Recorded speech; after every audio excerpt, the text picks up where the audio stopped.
당신의 오늘은 어떤 하루였나요? 안녕하세요. 깊어가는 밤.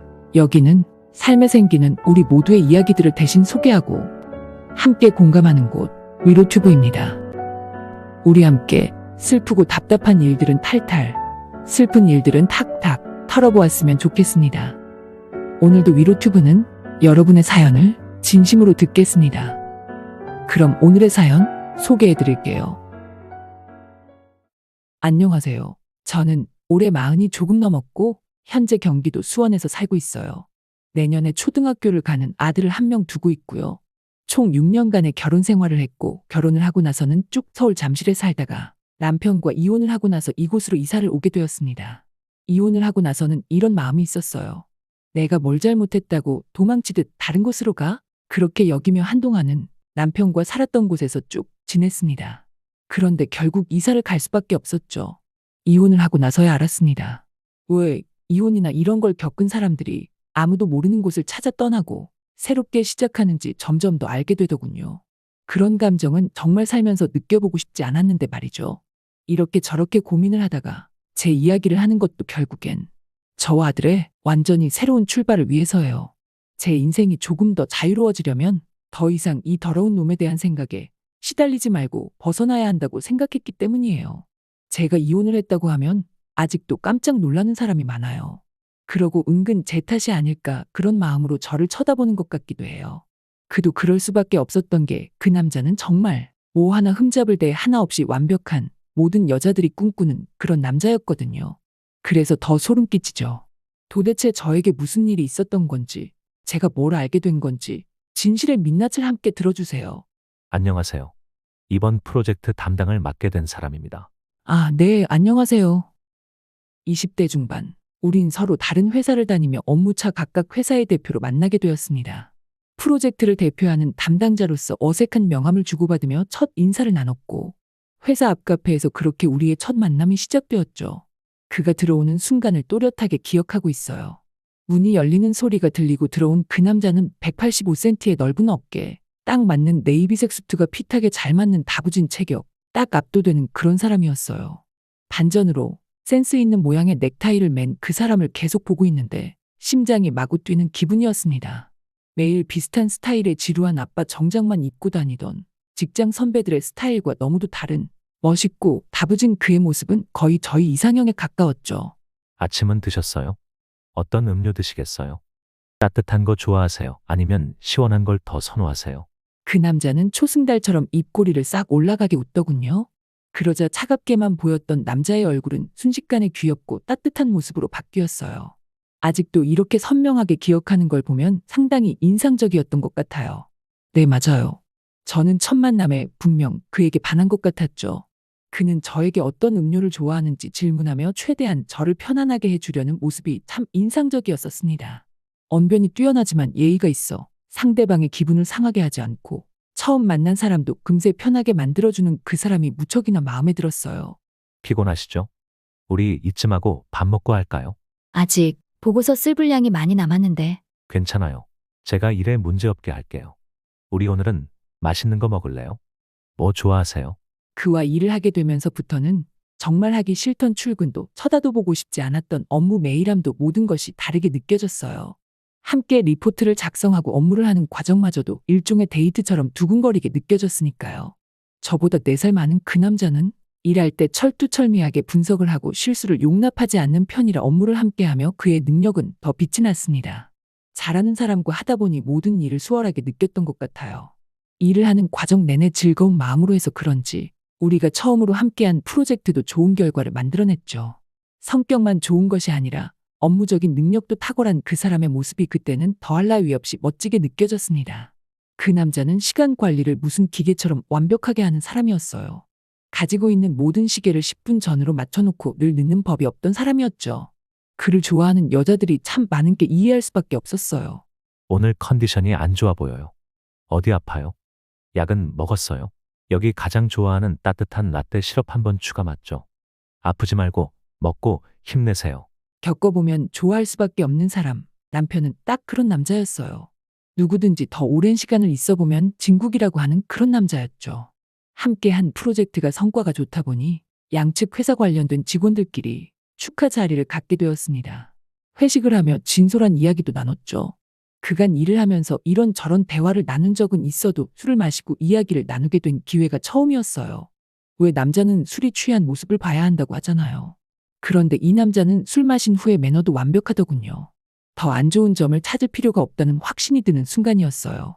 그리고 그날은 우리 둘이 좀 더 솔직해지고 이어주는 계기가 되었죠. 제가 먼저 좋아한다고 말을 하려고 하는데 이게 웬일인지 저에게 호감을 표현하는 거 아니겠어요? 저는 마음속으로 기뻐서 소리를 질렀고 저도 주저하지 않고 바로 사실 나도 처음부터 당신이 마음에 들었다고 마음을 밝히게 되었습니다. 우리는 그 흔한 밀당이라고 표현하는 그런 것 하나 없이 바로 연애를 시작했어요. 우리가 참 잘 맞았던 게 둘 다 빙빙 돌려 말하는 걸 시간 낭비라고 여기는 성격이었거든요. 어떻게 이렇게 잘 맞는 사람이 있을까 싶은 그런 남자였죠. 외모적으로도 제 스타일인데 성격과 생각하는 가치관까지 완벽하게 일치해서 결혼을 생각해 본 적도 없는 저에게 이런 남자면 결혼이란 걸 해도 즐겁겠구나 싶은 마음이 싹트게 만들었습니다. 우린 평일에는 각자의 회사에서 열심히 맡은 일을 하며 시간이 맞을 때 데이트를 했고 일과 사랑의 완벽한 균형을 채워나가는 기분이었어요. 회사를 다니는 걸 지겨워하는 저와는 달리 매사에 열정적이고 목표를 향해 흐들림 없이 달려가는 그의 모습은 여러 사람들에게 좋은 평가를 받아 결국 다른 회사의 좋은 조건을 제안받으며 이직을 하게 됐고 열심히 하는 만큼 좋은 평가와 인정을 받는 그런 사람이었죠. 왜 그렇게 열심히 하는지 묻고 싶었어요. 너무하다 싶을 정도로 열심히 사는 그 사람이 궁금했죠. 그러자 그는 이렇게 열심히 하는 이유는 모두 우리가 결혼을 하고 좀 더 윤택한 생활을 위해서라고 말하곤 했어요. 정말 그의 말처럼 우리가 만나는 기간에 따라 비례해 높아지는 그의 연봉은 마치 우리의 단단하고 풍족한 미래처럼 느껴졌습니다. 우리를 아는 주변 사람들은 저희 커플을 보면서 하늘이 내린 천생연분이라고 표현하곤 했어요. 남편의 조금 특이한 직업은 독립적인 제 성격에 완벽하리만큼 알맞은 직업이었죠. 프로젝트성 사업으로 다양한 기업과 국가에서 함께 신제품을 출시하고 협력을 하고 개발 등을 하는 복잡한 성격의 업무였어요. 그래서 짧게는 일주일이나 몇 주에서 길게는 한 달 이상씩도 걸려 데이트를 하곤 했죠. 새로운 회사로 이직을 하게 되면서 해외 출장을 더 많이 가게 됐고 우리는 이전보다 떨어져 있는 시간이 훨씬 더 많아지게 됐어요. 저는 오히려 그렇게 어쩌다 한 번씩 만나 데이트를 하는 것이 매일 보는 것보다 더 애틋하고 서로의 단점을 볼 시간이 줄어들어 좋다고 생각했어요. 친구들은 저를 참 특이하다고 하면서 이해를 못하더라고요. 그런데 정말이에요. 어떤 사이든지 붙어 있어야 미운 점도 더 많이 보이고 싸울 거리들을 찾게 되니까요. 우리는 대부분 떨어져 지내기 때문에 분명히 서운해서 말하려고 했던 것들도 시차를 두고 말하다 보니 서운했던 걸 말할 타이밍이나 그런 것들도 다 놓치게 되더라고요. 그래서 결론적으로 우린 서로 다른 연인들에 비해 현저하게 다툴 일도 없었죠. 아니요. 더 정확하게 말하자면 다툴 시간이나 기회가 없었다고 말하는 게 더 맞을 거예요. 그런데 이제와 생각해보니까 연애를 할 때 충분히 싸우는 게 저는 더 좋은 방식이라고 생각해요. 그때 피 터지게 싸우고 또 화해도 해봐야 그 사람을 충분히 알 수 있었는데 저는 그럴 기회를 놓쳤던 게 아닐까 싶어요. 저와 남편의 경우 싸움과 갈등이 없다 보니 막상 그런 힘든 상황이 닥쳤을 때 어떻게 해결해 나가야 할지 막막하더라고요. 그때는 저는 그게 행복한 기준이라고 생각했어요. 다투지 않고 싸우지 않는 사이 그게 더 사랑하는 평탄하고 안전한 게 사랑이고 행복이라 느꼈으니까요. 그러니까 그 남자를 그렇게 몰랐던 거죠. 아무튼 그 남자는 마치 저라는 사람에게 딱 맞는 퍼즐 조각을 찾은 것처럼 저에게 있어서 완벽한 사람이었어요. 그의 출장은 계속되었고 그가 출장을 간 기간 동안 저는 저 혼자만의 취미 생활도 즐기며 생산적인 시간들을 보냈습니다. 친구들과 여행을 가기도 하고 해보고 싶던 것들을 배우기도 하고 혹은 혼자 영화를 보거나 여행을 갈 수도 있었죠. 보통 남자들은 그런 걸 이해 못하는 경우도 있을 텐데 그 사람은 저를 잘 믿어주고 존중해줬어요. 당연히 혼자 있는 것보다 그와 함께 있는 시간이 훨씬 행복했죠. 혼자 있다가 그와 만나는 시간은 더할 나위 없이 행복했어요. 함께여서 더 즐거웠죠. 우린 둘이서야만 할 수 있는 운동들을 모조리 찾아 나섰어요. 테니스, 탁구, 배드민턴처럼 서로 짝을 이뤄 마주보며 운동을 했어요. 건전한 취미들을 갖고 맛있는 걸 찾아다니면서 먹고 서로의 반응이나 의견을 나누며 연애하는 기간이 정말 즐거웠습니다. 무한 경쟁사회를 살아가다가 딱 그와 보내는 시간만큼은 마치 저라는 사람에게 주는 휴식과도 같은 시간처럼 느껴졌죠. 그이와 눈을 마주보고 있을 때면 둘이기 때문에 더 행복했고 각박한 세상 속에 그래도 이 사람은 온전히 내 편이구나. 그런 기분에 안심을 하게 해주더라고요. 그와 마주보고 운동을 하고 있을 때면 앞으로 어떤 상황이 펼쳐져도 이렇게 나를 마주봐주고 있을 것만 같은 예감이 들었어요. 그래서 결심하게 됐죠. 그와 결혼을 해도 되겠다고. 벚꽃이 아주 만개했던 따뜻한 봄날, 우린 동화 속 한 장면처럼 아주 예쁜 야외 결혼식을 올렸습니다. 손님이 얼마나 많이 왔던지 앉을 자리도 없이 서서 결혼식을 봐야 할 정도였어요. 아무래도 남편이 사회적으로 능력도 있고 평판이 좋아 더 그런 편이었죠. 시부모님도 어디 하나 단점이 보이지 않을 정도로 선을 지키시는 분들이었어요. 예의를 지키시려고 하는 게 느껴졌죠. 그래서 저도 더 잘해야겠다는 다짐이 들었습니다. 이젠 남자친구에서 남편이 된 그 남자를 저의 친정에서도 무척이나 좋아했어요. 특히나 아버지는 공군을 나오셨는데 남편이 아버지와 같은 공군 소속 부대를 전역한 인연을 알고 아버지는 사위에게 깊은 연대감을 느끼셨어요. 그렇게 우리는 결혼 후 남편 회사가 가까운 잠실에서 신혼살림을 시작하게 되었습니다. 남편 집은 평범했지만 알뜰살뜰하게 저축을 잘한 남편과 저희 부모님이 도와주신 덕분에 대출 몇 천 없이 잠실에 집을 매매로 살 수 있었어요. 운이 좋게도 좋은 매물을 싸게 잘 구할 수 있었어요. 누가 봐도 완벽한 그 남자와 저는 결혼 후 더 행복한 날들을 살아갔습니다. 결혼 후 2년 만에 아이가 생겼고 4kg가 다 되는 건강한 아들을 출산했습니다. 출산일보다 조금 일찍 아이를 낳게 되었는데 갑작스런 일정에 출장 중이었던 남편은 비행기를 타고 와서 한숨도 자지 않고 저의 곁을 지켰습니다. 든든한 남편에게 감동스러웠어요. 남편은 고생했다고 저를 향해 뜨거운 눈물을 흘리며 퉁퉁 부은 제 손을 꽉 잡아주었죠. 그렇게 그 남자는 정말 단점 하나 없는 그런 사람이었습니다. 모든 게 순탄하기만 할 것 같던 저희 인생에도 결국 허들이 찾아오고야 말았습니다.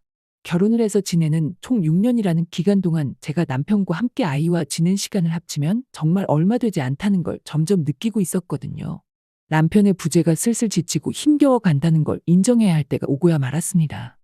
당연히 영업 분야의 특성상 하는 만큼 성과만큼 성과급이 나왔기 때문에 먹고 사는 것에 대한 걱정은 그리 많지는 않았습니다. 그런데 살면서 중요한 건 먹고 사는 문제만큼 함께 사는 문제도 크더군요. 저 혼자만 있을 때는 못 느꼈던 아빠의 남편의 빈자리를 계속해서 느낄 수밖에 없게 됐습니다. 어릴 때는 그래도 제가 컨트롤할 수 있었지만 아이가 4살이 지나니까 남자아이를 제 힘으로 당해내는 게 너무 어렵고 버거워져만 갔어요. 남편에게 말을 해보고 도움을 요청해봐도 돌아오는 답변은 가족들을 위해 조금만 참으라고 할 뿐이었어요. 남편의 출장은 끝이 없었고 저는 지쳐가고 있었죠. 아이는 태어날 때부터 우량하였어요. 그에 비해 저는 정말 작고 아담한 편이고요. 33반 정도 사이즈에 발도 210을 신어요. 상당히 왜소한 편에 가깝죠. 사람들은 저에게 어떻게 그 다리로 걸어다니냐고 할 정도로 뼈대 자체가 얇아요. 그런데 아들은 남편을 닮은 피지컬로 태어나 또래보다 항상 1등으로 큰 아이였어요. 그런 아들을 제 힘과 체력으로 당해내는 게 어려워지는 게 어쩌고 보면 당연한 거였죠. 저도 운동도 해보고 그랬지만 유전적으로 태어나길 그냥 태생이 이렇게 정해져서 태어난 것 같아요. 저는 외탁을 해서 외가 체형 그대로 닮아 태어났어요. 친가에는 종종 큰 형제들도 있긴 한데 그래도 185cm를 넘을 정도의 큰 키는 없었어요. 그래서 그런지 이런 왜소한 체형이 컴플렉스였나 봐요. 제가 남편에게 끌렸던 이유 중 하나가 남편의 그 큰 피지컬 때문이었을 거예요. 제가 어떻게 해도 가질 수 없는 거니까요. 아들은 점점 커가고 몸으로 놀아주는 걸 좋아하고 특히나 운동을 좋아하는 아이인데 보통의 엄마보다 훨씬 더 작은 엄마라니 늘 아이한테도 미안한 마음을 가지고 있었죠. 아담한 외모 탓에 오해도 많았어요. 사람들은 제 첫인상을 보고 무슨 애교를 장착하고 있을 것처럼 귀여울 스타일이지 않을까 예상하시더라고요. 하지만 전 그 정반대의 성격이거든요. 어릴 때부터 질투도 샘도 별로 없던 아이에 가까웠으니까요. 요즘엔 이런 걸 남들 신경 안 쓰고 내 갈 길만 간다고 해서 마이웨이 스타일이라고 하더라고요. 그래서 저를 알게 된 사람들은 생긴 것 같지 않다라던가 첫인상과 전혀 다르다 그런 이야기를 자주 하더라고요. 저는 오히려 애교가 많고 귀여운 스타일들의 사람들을 보면 신기하게 느껴져요. 저는 사람들의 편견을 깨는 또 다른 점도 가지고 있었어요. 그건 바로 인간관계예요. 저는 모든 인간관계에 그렇게 집착하거나 질투하고 그런 편이 아니에요. 그냥 갈 사람은 가고 올 사람은 오겠지라는 마인드를 갖고 있어요. 그리고 남들을 평가하려고 하지도 않고요. 그래서 그런지 요즘 사람들이 많이 한다는 인스타그램, 페이스북 같은 SNS는 아예 하질 않아요. 해봤자 유튜브, 라디오가 전부죠. 사람들의 이야기를 듣는 건 꽤 흥미롭지만 제 이야기를 굳이 보여주고 싶지 않아서요. 그래서 그런지 왜 가끔 매 시간을 붙어 있는 연인들이나 시시콜콜한 것들까지 전부 다 카톡으로 이야기하고 사진 찍어 전달하고 인증샷을 찍어 보내는 사람들을 보면 저는 오히려 그런 사람들이 대단하게 느껴져요. 저는 항상 누군가에게 왜 계속 내 일상을 보고해야 하는지, 왜 알려줘야 하는지 도저히 납득이 가질 않았거든요. 그게 그 사이나 그 사람 스스로에게 어떤 도움이 가는지도 모르겠고요. 그런데 엄마가 되니 왜 사진첩에 아이 사진이 가득 있는지 알겠더군요. 그렇게 인증샷을 이해 못하던 제가 아이와 관련된 모든 것들에 대해 인증샷을 찍고 아이 이름으로 SNS 계정을 만들었으니 말이에요. 그런데 이런 걸 하는 이유가 있기도 한데 여기 엄마들 사이에는 필수로 필요한 일이기도 해요. 잠실서 엄마들과 어울리려면 엄청난 학구열을 가진 엄마들 사이에서도 잘 지내야 하고 그들끼리 정보 교류를 위해 약간의 성격과 성향도 맞춰줘야 해요. 또 다른 사회생활의 시작인 셈이죠. 제 성격에 맞지 않아서 참 피곤한 일이긴 했지만 그래도 해야 하니 열심히 했어요. 아이가 어울리고 싶어하는 친한 친구들의 엄마들은 다 그런 성향이었으니까요. 아이를 위해서라면 정말 못할 게 없어지더라고요. 아이를 낳고 6개월 차부터는 회사도 그만둬서 저는 온전히 아이를 육아하는 데 온 정성을 쏟았습니다. 아이를 위해 모든 일상이 돌아갔어요. 아이 친구의 엄마들과는 학원부터 아이가 좋아하는 다양한 활동, 키즈카페 등을 함께 다니며 어울렸어요. 그런데 가족끼리 함께 가는 캠핑만 참여할 수가 없었죠. 우리만 아빠 없이 갈 수는 없었으니까요. 아이에게 우리도 돈이 들거나 하는 건 얼마든지 아끼지 않고 투자할 수 있었지만 아빠라는 빈자리는 어떤 걸로도 채울 수 있는 부분이 아니더군요.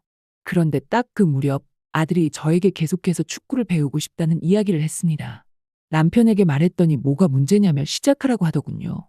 축구를 데려다 주고 데리고 오는데 축구는 총 3시간 정도가 걸렸거든요. 라이딩을 하는 건 무리가 없었지만 축구를 하고 나서도 더 운동장이나 놀이터에서 뛰어놀고 싶어하는 아이 때문에 약한 저희 체력은 점점 한계가 오고 있었죠. 아들이 그렇게 축구를 하는 걸 좋아하는데 그런 모습을 보면서 그만두라고 할 수도 없었고 태권도나 수영을 배웠지만 그래도 아이의 체력은 정말 무한 충전이 되더군요. 그렇게 숨이 턱 막힐 정도로 버겁다 생각하고 있을 무렵 저에게도 기회가 온 것 같은 시간이 찾아왔습니다. 사실은 모두에게 불행한 시간이었겠지만 적어도 저에게는 기회처럼 느껴졌어요. 그건 바로 코로나였습니다. 코로나가 유행하게 되면서 남편의 해외 출장은 모두 다 멈춰졌고 회사로 출근을 하지 않고 집에서 재택근무로 전환되게 되었거든요. 생각해보니 연애부터 결혼까지 처음으로 남편과 그 오랜 시간을 붙어있게 된 시간이었습니다. 집에 남편이 떡하니 있으니까 낯설게 느껴지기도 했어요. 그런데 그건 기분 좋은 낯선 설레임 같은 거였습니다.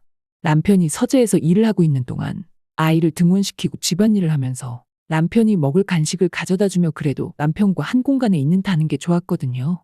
남편은 집에서도 화상통화며 전화며 아주 바쁜 업무 시간들을 보냈어요. 오랜만에 남편이 저렇게 일하는 걸 보니까 우리가 처음 만났던 때도 생각나고 여전히 참 멋있다는 생각이 들더라고요. 이런 시기를 가장 좋아하는 건 아들이었어요. 집에 오면 늘 아빠가 있다는 걸 아이는 너무 좋아하더라고요. 친구들을 만나서도 아빠가 집에 와서 함께 있다며 자랑을 했으니까요. 신혼이 이제야 시작된 것 같고 그런 기분에 휩싸였습니다. 남편에게 데이트를 하자고 제안을 하고 싶었지만 남편은 많이 예민했어요. 아무래도 상황이 상황인지라 하던 일들에 모두 제약이 생겨 짜증나는 건 알았지만 그래도 너무 과도하게 예민한 것 같아 속상하고 서운하긴 했죠. 남편은 하루는 저에게 이렇게 말하더군요. 당신은 가끔 보면 참 철이 없는 것 같아. 이렇게 집에 있는 게 좋아? 이게 좋은 게 아니야. 남자가 밖에 나가 돈을 벌어야지. 틀린 말 하나 없는 남편의 말에 아무 대답도 할 수 없었습니다. 서운한 마음을 억누르며 그렇게 몇 달 남편의 재택은 계속되었습니다. 그래도 주말에는 함께 분리수거도 하고 집 앞에 나가 밥도 주기적으로 먹으며 일상을 보낼 수 있다는 것만으로 위안이 됐어요. 그렇게 시간이 흘러 겨울이 지나고 봄이 된 어느 날 남편은 저에게 할 말이 있다며 앉아보라고 하더군요. 왜 그래요? 무슨 일 있어요? 당신 이제부터 좀 쉬어. 주말에 말이야. 네? 그게 무슨 말이에요, 갑자기? 그동안 너무 고생했잖아. 나도 다 알아. 이제 내가 애 데리고 주말마다 나가서 뭐든 할 테니까 주말엔 당신만의 시간을 가져.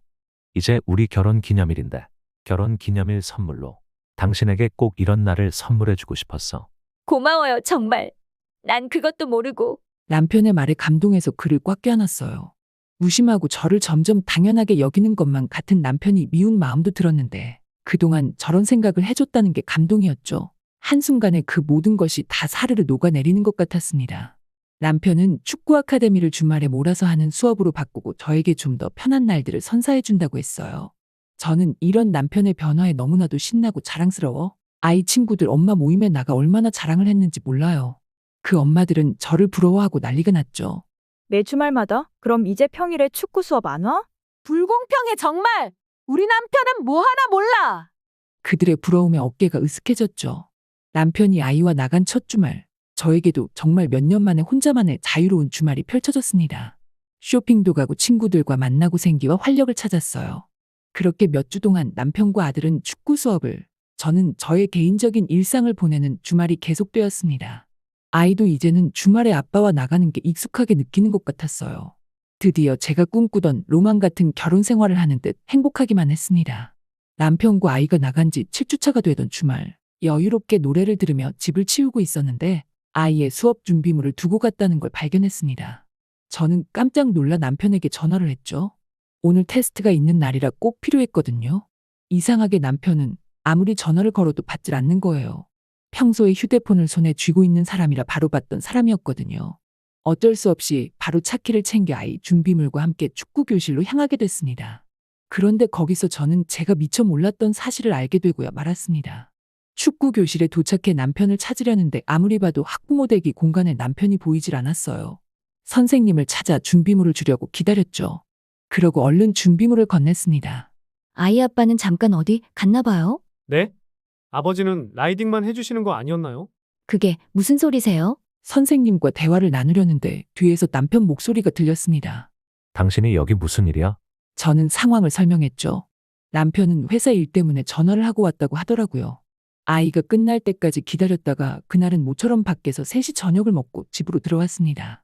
선생님과 대화를 미처 끝내지 못한 게 깨름직한 마음이 있긴 했지만 별일 아닐 거라 생각했어요. 그리고 며칠 후 남편이 회사에 가봐야 한다며 오랜만에 출근을 했고 아들이 감기에 걸려 그날은 유치원을 쉬게 되었는데요. 그날 예기치 못한 사실을 듣고 말았습니다. 오랜만에 아이와 둘이서 뭐라고 집에서 놀까 이야기를 하고 있었죠. 그런데 아이가 이상하게 화장실에 같이 가자고 떼를 쓰는 거예요. 이제는 화장실에 혼자 간 지도 꽤 됐고 이럴 리가 없는데 갑자기 말도 안 되는 땡깡을 부리고 심지어 울먹이기까지 하는 모습을 보였습니다. 저는 그때까지만 해도 애가 아파서 오늘 이러다 보다 그렇게 생각했어요. 저는 아이를 달래며 그래도 혼자 다녀올 수 있을 거라고 다독여줬죠. 바로 거실에서 몇 걸음만 가면 되니까요. 그러자 아이는 싫어요. 못해요, 엄마. 혼자 가는 거 너무 무서웠단 말이에요. 라고 하더군요. 저는 너무 놀라서 무슨 소리냐고 물었죠. 그 장난기 가득한 아이가 슬프고 무서워 보이는 표정으로 이야기하니 엄마의 촉으로 이건 단순히 땡깡이 아니라는 느낌을 딱 받았거든요. 제가 괜찮다고 이야기해보라고 하자 머뭇거리던 아이는 대답을 하기 시작했습니다. 이거 말하면 안 된다고 비밀이라고 했는데 아빠가 나 맨날 혼자 뒀어. 나 무서웠어요. 아빠는 맨날 바빠요. 나 그냥 엄마랑 같이 축구 다니면 안 돼요? 아이에게 들은 말들은 정말 화가 치밀어 오르는 대답이었어요. 아빠가 주말마다 데려다주고 맨날 사라진다는 진실을 알게 됐죠. 아이가 축구를 하다가 중간에 화장실을 갈 때는 원래 보호자가 같이 가주거나 하거든요. 축구 연습하는 곳과 화장실은 꽤 멀리 있어서 위험한 일이 생긴 적도 있었거든요. 그런데 아빠가 없어서 아이 혼자서 몇 번이나 혼자 화장실을 가야 했다고 하더라고요. 그런데 아빠가 그런 걸 엄마한테 절대 이야기하지 말라고 했다고 하더군요. 말하게 되면 다시는 축구를 하러 못 올 수도 있다고 했대요. 이게 도대체 무슨 상황인지 머릿속이 정리되질 않았어요. 저는 우선 아이를 진정시켜주고 아이 낮잠을 재우면서 곰곰이 생각을 되짚어봤죠. 얼마 전에 선생님을 만났을 때 남편이 그 자리에 없었던 게 왠지 그날만이 아니라 매번 그랬을 것 같다는 합리적인 의심이 들었거든요. 축구 교실 선생님에게 전화를 걸어 여쭤봤습니다. 역시 제 생각은 맞아들었고 남편은 첫 수업 이외로는 늘 자리를 비우고 아이가 끝날 때 맞춰 데리러 온다고 하시더군요. 저는 그것도 모르고 혼자만의 시간이라며 행복해했고 또 남편에게는 아이와 내내 시간을 보내주는 줄 알고 고마워만 하고 있었다는 사실에 화가 나고 미안하고 참 복잡한 감정이 들었어요. 남편에게 당장이라도 전화해서 따지려고 했는데 남편의 성격상 그 시간에 뭘 했든 여러 가지의 답변을 늘어놓을 것 같았어요. 저는 정확히 남편이 그 시간에 뭘 했던 건지 어디서 있던 건지 확실하게 알아낸 뒤 추궁하는 게 맞겠다 싶었습니다. 그날 남편이 회사에서 집으로 돌아온 날 아이를 다 재우고 저는 아무렇지도 않은 척하며 분리수거를 하고 온다는 핑계로 몰래 남편 차키를 빼서 남편 차로 향했습니다. 떨리는 마음으로 내비게이션 목적지를 검색하고 블랙박스를 뒤졌어요. 그런데 내비게이션은 깨끗했고 블랙박스는 2일씩 초기화가 되기 때문에 볼 수가 없더군요. 답답하고 짜증이 났습니다. 차를 좀 더 뒤져보기로 했어요. 그런데 아무것도 나오는 게 없었어요. 제가 오해를 한 건가 싶었죠. 구석구석 뒤지다가 의자 밑에 떨어진 라이터 하나를 발견하게 됐습니다. 라벤더라고 쓰여진 싸구려 라이터를 보는데 느낌이 싸했어요. 사진을 찍어두고 다시 라이터를 제자리에 두고 집으로 올라갔죠. 그날 밤 누워서 머릿속에는 내내 라벤더라는 단어만 맴돌았습니다. 라이터라니 말이 안 됐어요. 남편은 담배는 냄새도 싫어하는 사람이거든요. 그런데 라이터가 나올 일이 뭐가 있는 건지, 그것도 운전석에서 말이죠. 남편은 고급 외제차를 몰았는데 다른 사람이 자신의 차를 운전하는 것을 극도로 싫어해서 발렛을 맡기거나 대리운전도 절대로 하지 않는 사람이거든요. 그러니까 다른 사람이 운전했을 리는 없을 게 분명했습니다. 그런데 거기서 라이터가 나왔다니 분명 이상한 일이었죠. 검색창에 라벤더를 검색해봤지만 아무리 찾아봐도 꽃에 대한 이야기만 나오지 도저히 뭐가 뭔지 알 수가 없는 거예요. 느낌만 있고 물증도 없이 답답했죠. 누구한테 이야기할 수도 없고 혼자만의 외로운 사투가 시작됐습니다. 남편은 하루 종일 손에서 휴대폰을 떼어 놓질 않는 사람이었어요. 전화가 오면 자다가도 전화를 받아 업무를 하는 지독한 워커홀릭이었으니까요. 남편이 자는 틈을 타 남편의 전화기를 뒤져보기로 했습니다. 남편은 총 2대의 스마트폰을 사용했어요. 업무용과 개인용 2가지였죠. 그런데 2가지를 다 봐도 업무에 관련된 거래처로 보이는 이름들 뿐이었습니다. 사장님, 대표님, 이사님 같은 이름들 뿐이었고 그 기업을 검색해봤는데 실제로 있는 곳들이라 별 이상이 없다는 걸 알았어요. 그렇게 지옥 같은 마음으로 며칠이 지나고 혼자서 별의 별 생각이 다 들더군요. 심부름 센터를 가볼까, 곧 있으면 또 주말이 되는데 아이가 주말에 또 혼자서 있을 생각을 하니 치가 떨려왔어요. 남편에게는 이번 주말에는 아이가 아프니 쉬자고 제안을 했죠. 남편이 하는 행동은 전혀 이상하거나 의심스러운 것 없었어요. 남편이 잠이 들면 수시로 휴대폰을 뒤져봤지만 아무것도 나오질 않았고요. 아무리 뒤져도 뭐가 안 나오다 보니까 제가 정말 오해를 한 건가, 오바를 한 건 아닌가 그런 생각도 들었어요. 그냥 남편에게 물어볼까 생각도 했지만 설명할 수 없는 싸한 기분이 들어서 의심을 거둘 수는 없었습니다. 이런 상황을 확실하게 하기 위해선 정확하게 모든 걸 아는 게 최선이라고 생각했어요. 그렇게 또 그 주말은 지나갔고 코로나 끝물이라 남편은 이제 주기적으로 3일은 회사에 출근을 한다고 했어요. 저는 그게 차라리 기회가 아닐까 싶었죠. 남편과 함께 있으면 아무래도 제가 하는 행동이 제한적일 수밖에 없었으니까요. 아이를 등원시키고 남편이 출근을 하고 나서 바로 남편의 서재를 뒤지기 시작했습니다. 정말 샅샅이 뒤졌는데 이상하리만큼 아무것도 없었습니다. 마지막으로 그의 컴퓨터를 켰어요. 비밀번호가 걸려있더군요. 평소에 그가 자주 사용할 만한 비밀번호를 쳐봤는데 아니더라고요. 초조했어요. 제발.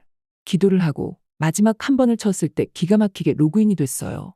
로그인을 하고서 켜진 컴퓨터에도 역시 일에 관련된 폴더뿐이었어요. 바탕화면에는 그의 거래처에 대한 폴더명만 가득했죠. 인터넷 창을 켰어요. 메일함을 보고 싶었죠. 그의 카드 내역이 궁금했거든요. 우리는 각자 카드를 쓰고 관리하기 때문에 내역은 볼 수가 없었거든요. 그런데 정말 신이 도왔는지 자동 로그인이 되어 있더라고요. 저는 남편의 카드사를 검색해 빠르게 메일을 찾았습니다. 남편은 모든 명세서를 메일로 받는 습관이 있다는 걸 알고 있었어요. 명세서를 쭉 읽어보는데 대부분 생활비 혹은 주유소와 음식점 이름들이었어요. 그때는 정말 제가 오해를 했나 보다 생각하면서 마지막으로 그 명세서를 촬영해두고 아무 일도 없던 것처럼 컴퓨터를 끄고 모두가 집에 오기를 기다렸어요. 남편에게 왠지 미안한 마음이 들더라고요. 남편을 오해한 것 같은 마음에 저도 어쩔 수 없는 여자인가 보다 싶었어요. 그래서 그날 저녁은 아주 신경을 써서 차렸어요. 남편은 오늘이 무슨 날이냐며 오랜만에 행복한 저녁 식사를 마쳤죠. 식사 후 남편은 씻으러 가고 저는 설거지를 마친 후 남편이 입은 옷을 빨기 위해 들어올렸습니다. 그런데 이상하게 여자 화장품 냄새가 짙게 나는 기분이 들었어요. 신경이 너무 과민해졌나 싶어 그냥 빨래를 돌리고 아이를 재운 뒤 저도 잠자리에 들었습니다. 그 다음 날은 아이 하원을 하고 아이와 오랜만에 산책을 하면서 귀여운 아이 사진을 찍어주고 우리 둘이서 모처럼 즐거운 시간을 보냈습니다. 남편은 업무차, 술을 좀 마시고 집에 들어와 바로 씻고 잠이 들었더군요. 혼자 아이를 재우고 드디어 저도 자려고 침대에 누웠어요. 그리고 오랜만에 오늘 찍은 아이 사진들을 SNS에 올리기 위해 휴대폰을 들었습니다. 사진을 고르려고 하다가 문득 남편 명세서를 찍어둔 사진을 다시 보게 됐죠. 그 순간 온몸에 소름이 돋았습니다. 저는 남편이 카드를 사용한 내용만 궁금해했지 날짜를 보질 않았다는 걸 깨닫게 되었던 거죠. 분명히 아이 축구를 하고 있어야 하는 시간에 매주 음식점에서 20만 원씩 결제가 됐다는 걸 발견하고 말았습니다. 심장이 마구 쿵쾅거렸죠. 시간을 보니 정확했어요. 아이가 축구를 할 시간이었었습니다. 조용히 서재로 가서 다시 이메일을 켰습니다. 그러고 내역에 있는 음식점이 어딘지 알아야 했어요. 남편 휴대폰을 인증을 하며 자세한 정보를 추적했습니다. 그 장소를 바로 쳐봤어요. 그 장소는 축구 교실에서 그리 멀지 않은 곳이지만 술집들이 즐비한 그런 곳이었거든요. 주말 낮에 그런 곳에서 왜 20만 원씩이나 비슷한 시간에 매번 결제를 한 건지 도저히 이해가 안 가더군요. 그날 거의 뜬 눈으로 밤을 새웠습니다. 최대한 객관적으로 증명할 수 있는 증거들을 수집하자 그런 생각만을 했습니다. 그러고 다음 날 아무렇지도 않은 척하며 두 남자를 보내고 차를 타고 바로 그 주소로 찾아갔어요. 드디어 주소에 도착했을 때 저는 두 다리에 힘이 풀려버리고 말았습니다. 분명히 음식점 이름이었는데 도착하고 나니 거기에 라벤더라는 작은 간판이 쓰여 있었어요. 그 라벤더가 여기였다니 분명히 평범한 음식점으로 보이지는 진실이 무서웠습니다. 떨리는 마음으로 문을 열려고 해봤는데 문이 굳게 잠겨 있었습니다. 손이 부들부들 떨리고 물이라도 마셔야겠다 싶어서 편의점을 찾았는데요. 심상치 않은 제 상태를 본 주인 아주머니는 무슨 일이 있냐고 물으시더군요. 저는 그분에게 정말 죄송하지만 저 라벤더라는 곳이 뭐 하는 곳인지 아시냐고 질문을 했습니다. 거기 딱 이름 보면 몰라? 아가씨들 있는 데잖아. 아마 오늘은 닫는 날일걸? 낮은 주말에만 여는 것 같던데. 정말 믿을 수가 없었습니다. 최악은 바람일 거라 생각했는데 그것보다 더 최악처럼 느껴졌거든요. 저는 집으로 돌아가 남편의 컴퓨터를 켜고 모든 폴더를 뒤지기 시작했습니다. 여기서 저는 정말 절망을 하고 말았습니다. 돌이킬 수 없는 진실을 보고야 만 겁니다. 범죄를 목격하게 된 것이었습니다. 무슨 동, 무슨 사장님이라고 되어 있던 곳은 모두 이런 퇴폐업소였나 보더군요. 그는 그런 곳을 간 것도 간 거지만 몰래 촬영까지 해서 그걸 모아두고 있었더군요. 버젓이 집 컴퓨터에 저장을 할 정도로 대담했고요. 그 끔찍한 사진은 거의 트로피처럼 가득했습니다. 심지어 본인의 차에서도 그런 아가씨를 불렀나 봐요. 차 안 사진도 있었어요. 거기서 라이터를 흘렸나 보다 싶었죠. 남편과 리스도 아니고 우리 사이도 관계에 문제가 전혀 없는데 도대체 그가 언제부터 이런 짓을 했는지 끔찍했습니다. 저는 친정의 아들을 보내기로 결심하고 더는 이 더러운 놈과 함께 있을 수 없었습니다. 이건 범죄자니까요. 도대체 제가 사랑한 남자가 누구인지 뭐가 진짜 얼굴인지 알 수가 없었어요. 바로 경찰에 신고를 했습니다. 몰카범으로요. 그리고 불법 영상물 소지죄로도 신고를 했습니다. 그러고 남편의 짐을 싹 캐리어에 쌓으려는데 캐리어에서 수첩이 하나 떨어졌어요. 그 안에는 더 기가 막히는 내용이 들어있었습니다. 그간 출장을 간다고 했던 이 남자는 매번 출장에서 그런 짓들을 해왔고 그런 곳에 갈 때마다 한 줄 평처럼 느낌과 점수를 적어두었더군요. 그것도 저와 결혼을 시작했을 때부터 적혀있는 걸 보니 그 전부터도 그런 놈이었다는 걸 알 수 있었습니다. 그때 남편을 제 인생에서 딱 잘라버렸습니다. 아이에겐 잘 설명을 해야지 생각했죠. 우선 이 더러운 놈과 아이를 한 공간에 둘 수 없었으니까요. 얼마 뒤 변호사와 함께 남편을 마주하게 됐습니다. 저는 남편을 보자 부들부들 떨려왔어요. 더러운 새끼. 어떻게 그래? 어떻게? 도대체 왜 그랬니? 너가 인간이야? 너 우리 애기 보기 창피하지도 않니? 그건 그냥 내 취미 생활이야. 내가 외도를 했냐? 아니면 너한테 돈을 안 가져다 줬냐? 도대체 뭐가 문젠데? 나 위하는 척. 네가 대신 축구 교실 간다고 한 것도 다 그 짓 하려고 그런 거였어. 어떻게 그럴 수 있어 사람이. 왜 그랬어 왜? 내가 네 사진 찍었어. 누구한테도 피해 끼친 거 없잖아. 어차피 그런 일 하는 여자들 영상인데 뭐 어때? 그리고 애도 시간 맞춰 데리러 갔잖아. 도대체 뭐가 문젠데? 그놈과 대화를 하면서 더 이상 가망이 없는 인간이라는 확신이 들었습니다. 그렇게 저는 이혼을 해버렸습니다. 무척이나 마음 아프고 수치스럽고 말로 표현할 수 없는 기분이었죠. 시댁에서는 저에게 그래도 애는 보여줘야 하지 않냐며 말하셨지만 저는 그럴 생각이 전혀 없었어요. 말도 안 되는 일이죠. 애가 상처를 받으면 그건 어떡해요. 아이가 가장 중요했습니다. 더 정신을 바짝 차려야 했어요. 경찰이 오가긴 했어도 아주 조용히 처리했기 때문에 가족 빼고는 이혼의 정확한 이유는 다들 알지 못했어요. 친구 엄마들 사이에 무성한 소문만 돌았죠. 대부분 떨어져 살았던 것 때문에 마음이 변했다 정도로 짐작하는 듯 했어요. 뭐든 상관없었습니다. 뭐든 진실보다는 나은 거짓이었으니까요. 그런데 결국 이사를 가기로 결심하게 되었습니다. 저는 보란듯이 우리 인생에 아무 변화도 없이 그대로 잘 사는 것만이 그를 위한 복수일 거라고 생각했거든요.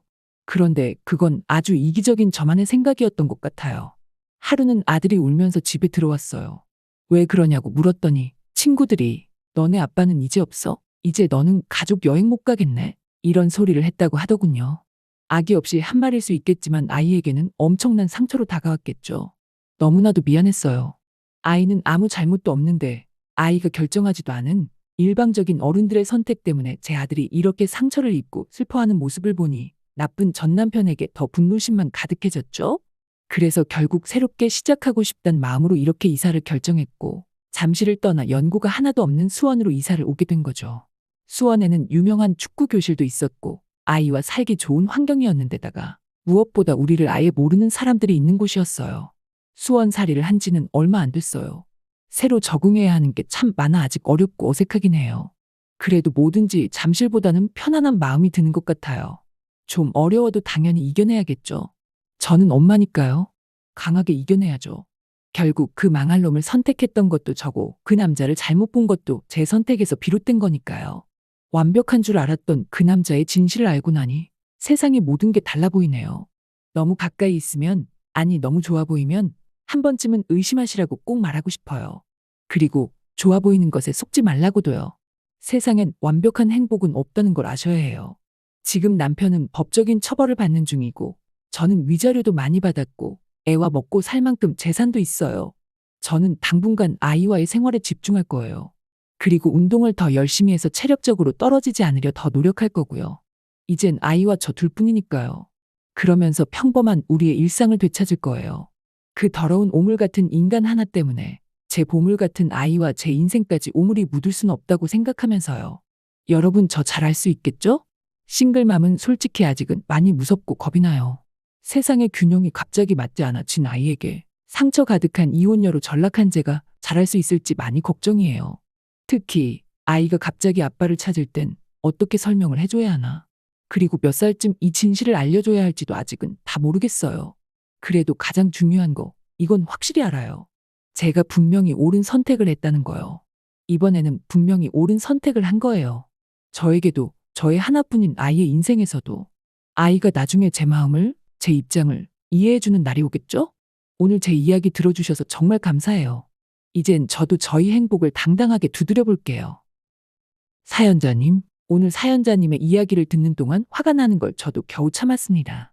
그 진실을 아신 날 얼마나 소름 돋고 끔찍하셨을까. 그 감정에 이입이 돼서 정말 대단하신 분이라는 생각도 들었어요.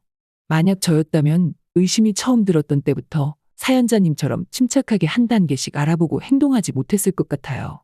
가뜩이나 아이와 관련된 일이라면 더 그랬을 테죠. 가장 무서운 건 만약에 그때 감정적으로 행동하셨다면 모든 증거나 정보를 지우고 그 진짜 모습을 평생 모른 채 살아야 할 수도 있었던 거잖아요.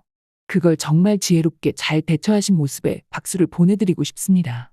그래도 아마 그렇게 하신 많은 행동 안에서는 상대방을 믿고 싶어서 혹은 정말 실망하고 싶지 않아서 계속해서 확인을 하려고 하신 게 아닐까 하는 생각도 들어서 참 마음이 아프네요. 사람은 물속에 비친 물체와 같은 게 아닐까 싶어요. 물속에 비친 물체는 눈앞에 보이지만 손으로 잡을 수는 없듯 사람의 마음도 이와 같아서 겉에서만 보고선 알 수 없는 거죠. 지금 많은 걱정과 고민이 드실 거라고 생각합니다. 하지만 시간은 진실을 가리켜주는 가장 위대한 증인이라고 해요. 인내심을 갖고 조금만 기다리신다면 시간이 지나면서 사연자님의 진정한 마음과 사랑의 가치를 깨닫게 될 거라고 전하고 싶네요. 시간은 모든 이해의 열쇠거든요. 사연자님은 충분히 용감했어요. 지금을 사세요. 보란듯이 행복하게. 위로튜브도 함께 응원하겠습니다. 위로튜브는 누구에게도 말 못할, 누군가에게 말하고 싶은 모든 분들의 이야기를 진심으로 듣고 경청하고 전달합니다. 위로튜브에 하고 싶은 나만의 이야기를 적어 보내주세요. 사연이 당첨되신 분께 위로튜브에서 당첨 선물을 함께 보내드리고 있습니다. 그럼 오늘도 당신의 이야기를 전하는 위로튜브였습니다.